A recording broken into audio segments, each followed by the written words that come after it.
excited to be here.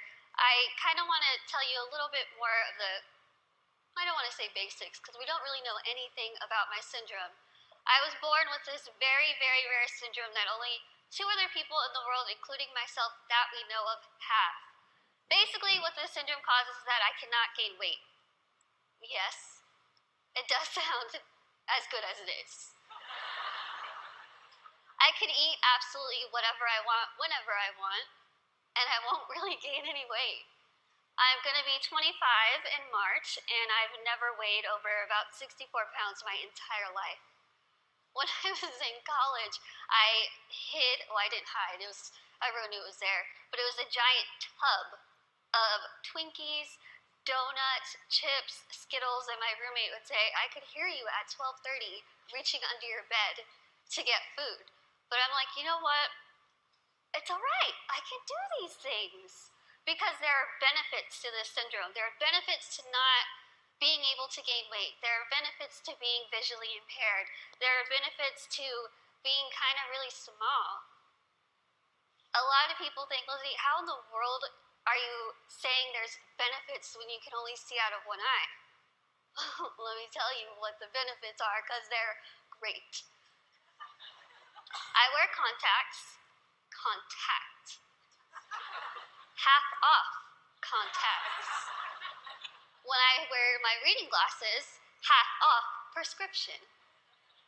If somebody is annoying me, being rude, stand on my right side. It's like you're not even there. I don't even know you're standing there. Right now, if I stand like this, I have no clue that there's this whole side of the room.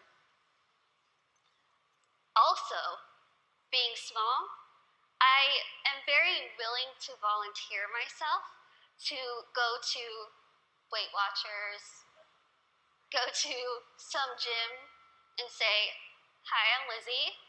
I will be your poster child. Put my face on whatever you need and I will say, hi, I use this program. Look how well it worked. Even though there are really amazing things that have come from this syndrome, there are also things that have been very, very difficult, as you can imagine. Growing up, I was raised 150% normally. When I was my parents' first child, and when I was born, the doctors told my mom, your daughter has no amniotic fluid around her at all. So when I was born, it was a miracle that I came out screaming. The doctors told my parents, we just want to warn you, expect your daughter to never be able to talk, walk, crawl, think, or do anything by herself. Now, as first-time parents, you could think that my parents would say, oh no, why? Why are we getting our first child to have all these unknown problems? That's not what they did. The first thing they told the doctor was, we want to see her, and we are going to take her home and love her and raise her to the best of our abilities. And that's what they did. I credit pretty much everything that I've done in my life to my parents. My dad is here with me today, and my mom is at home watching. Hi, Mom. She's recovering from a surgery, and she has been the glue that's held our family together and giving me the strength to see that she's going through so much, but she has this fighting spirit that she's instilled in me. That I have so proudly been able to stand in front of people and say, you know what? I've had a really difficult life, but that's okay. That's okay. Things have been scary. Things have been tough. One of the biggest things that I had to deal with growing up was something that I'm pretty sure every single one of us in this room has dealt with before. Can you guess what that is? Starts with a B. Can you guys guess it? Boys. Boys. Bullying. I know what y'all are thinking. I should have come. Why couldn't I sit here with them? I had to deal with bullying a lot, but as I said, I was raised very normally. So when I started kindergarten, I had absolutely no idea that I looked different. No clue. I couldn't see that I looked different from other kids. I think of it kind of as a big slap of reality for a 5-year-old because I went into school first day decked out in Pocahontas gear. I was ready. I went in with my backpack that looked like a turtle shell because it was bigger than me, and I walked up to a little girl, I smiled at her, she looked up at me like I was a monster, like I was the scariest thing she'd ever seen in her life. My first reaction was, she is really rude. I am a fun kid and she's the one missing out, so I'll just go over here and play with blocks or boys. I thought the day was going to get better, and unfortunately it didn't. The day kind of got worse and worse, and a lot of people just wanted to have absolutely nothing to do with me, and I couldn't understand why. Why? What did I do? I didn't do anything to them. In my mind, I was still a really cool kid. So I had to go home and ask my parents, what's wrong with me? What did I do? Why don't they like me? And they sat me down and they said, Lizzie, the only thing that's different about you is that you're smaller than the other kids. You have this syndrome, but it's not going to define who you are. They said, go to school, pick your head up, smile, continue to be yourself, and people will see that you're just like them. And so that's what I did. I want you to think and ask yourself this in your head right now. What defines you? Who are you? Is it where you come from? Is it your background? Is it your friends? What is it? What defines who you are as a person? It's taken me a very long time to figure out what defines me. For so long, I thought what defined me was my outer appearance. I thought that my little tiny legs and my little arms and my little face was ugly.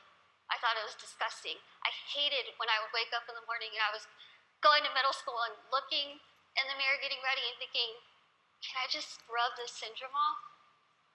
It would make my life so much easier if I could just scrub it off.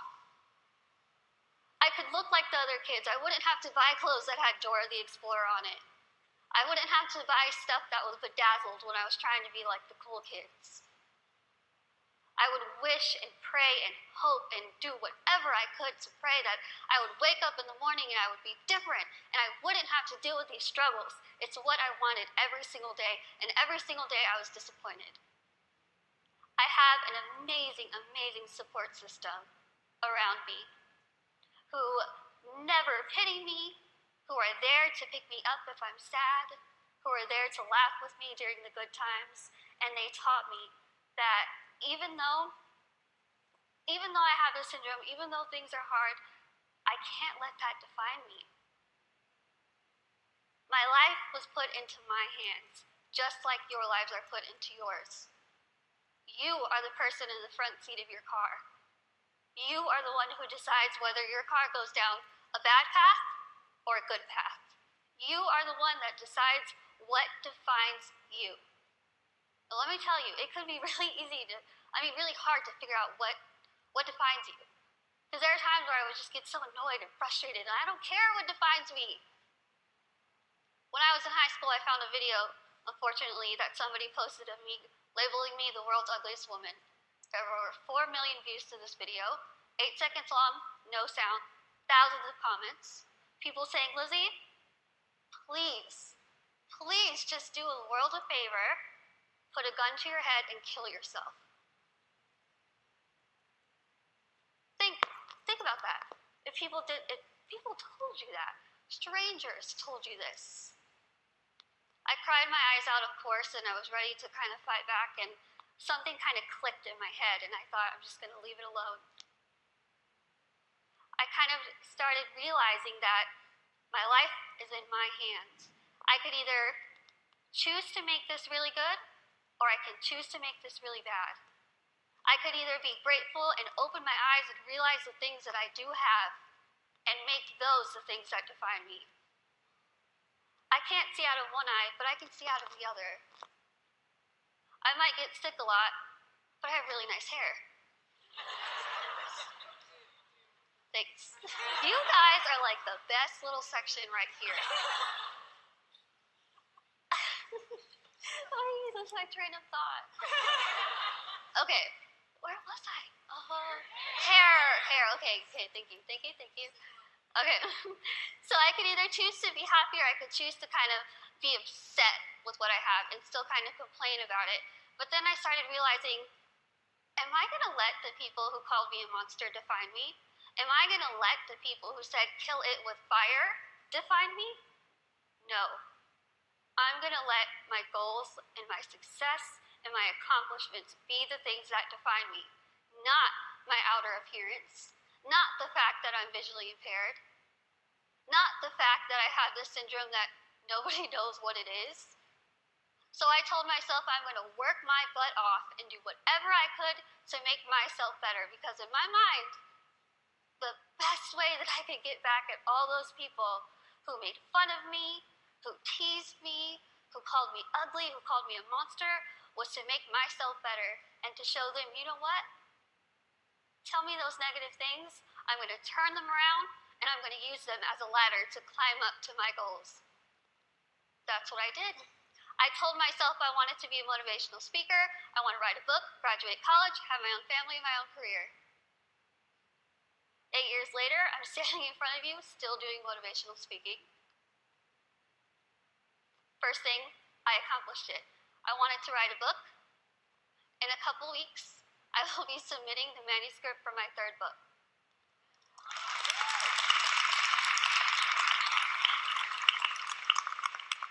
I wanted to graduate college, and I just finished college. I'm getting a degree. I'm getting a degree in communication studies from Texas State University in San Marcos, and I have a minor in English. I really tried to use real life experience while I was getting my degree, and my professors were not having it. But I wanted to have, lastly, my own family and my own career, and the family part is kind of down the line. My career part, I feel like I'm really doing well with it, considering the fact that when I decided I wanted to be a motivational speaker, I went home, I sat in front of my laptop, went to Google, typed in how to be a motivational speaker. I'm not even joking. I worked my butt off.